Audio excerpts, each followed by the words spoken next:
Hi, this is Nat, and I fight for the users. With the Oculus Rift, Sony's Project Morpheus, and of course the Valve and HTC Vive all in various stages of development and release, virtual reality is a big topic in games today. But what does it mean for us as gamers? What are the machines capable of? And is it really the future of gaming?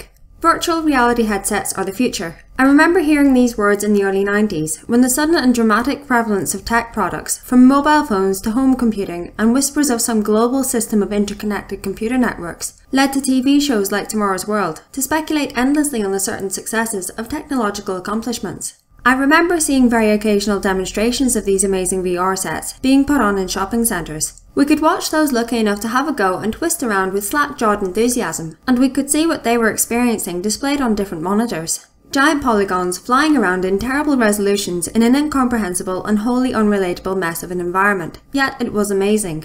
Now virtual reality headsets have returned, and they really might be the future, of gaming at least. But with so many being announced, and such a variety of uses for them being found, it's time to start thinking about which one we might get and what we would be using it for. For the most part, I plan to stay away from talking about the technical ability of these sets, as none of them have been finalised. Instead, I'm going to discuss, based on what we know of these sets, where they seem to be heading.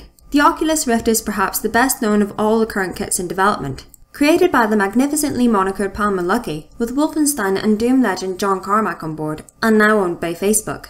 I think we were all a little confused and quietly disappointed when that happened. No one seemed to put it into words, but there was a gloomy atmosphere about the Rift after this brand new fantastic excitement was bought by the people we reluctantly tolerate so as to keep us in touch with your baby photos. Maybe it was the link to Zynga, and the fear of fully realised, utterly immersive cow clicker games. I can't be sure, but regardless as time goes by, it looks to me like the Rift won't be the set you'll want to get. It's aiming for full release before the end of 2015, but I think that Project Morpheus and the Vive are the more promising products. Project Morpheus is apparently to be released early next year, and with the pre-installed fanbase of PlayStation 4 owners, it has firm ground to build on. It is capable of high-definition 3D display, and can run at 120 frames per second. If only PlayStation 4 had games that went that high. There's no word yet on what the price will be, and this is a buyer's market. But if Sony can deliver a VR set that works as well as reports indicate, at a reasonable price, and have games to play on it, then this could help cement VR as a popular and must-have item.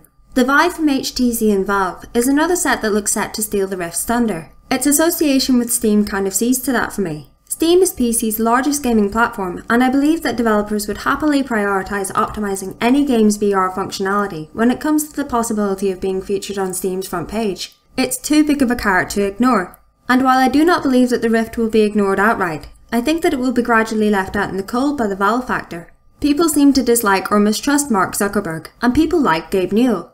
And this has been without mentioning Microsoft's horrifying augmented reality HoloLens. What I saw looks good, it looks great, and so did Project Milo, but the Kinect never managed to deliver anything even close to that. Also, for me at least, Minecraft was not the best way to demonstrate the product. I couldn't help but think Lego very loudly as I watched, impressive though it was. The HoloLens is to me nothing but a concept. Until Microsoft have their hardware in a box, on a shelf, with a price tag on it, I remain unconvinced by anything they say. After the Kinect's initial announcement and the fiasco of the Xbox One's always online requirement, and the eventual desertion of the previously essential Kinect 2.0, it shouldn't come as a surprise. But what will we play on our exciting headsets when we get them? Well, already there are many pre-existing titles which have had Oculus Rift support added into them, and titles like Pixel Rift and Windlands are indicative of the potential of the concept. However, these are just stepping stones. A common theme in VR games so far is that they will establish a world and allow you to familiarise yourself with the surroundings before setting about subverting these with spectacular twists to this new reality.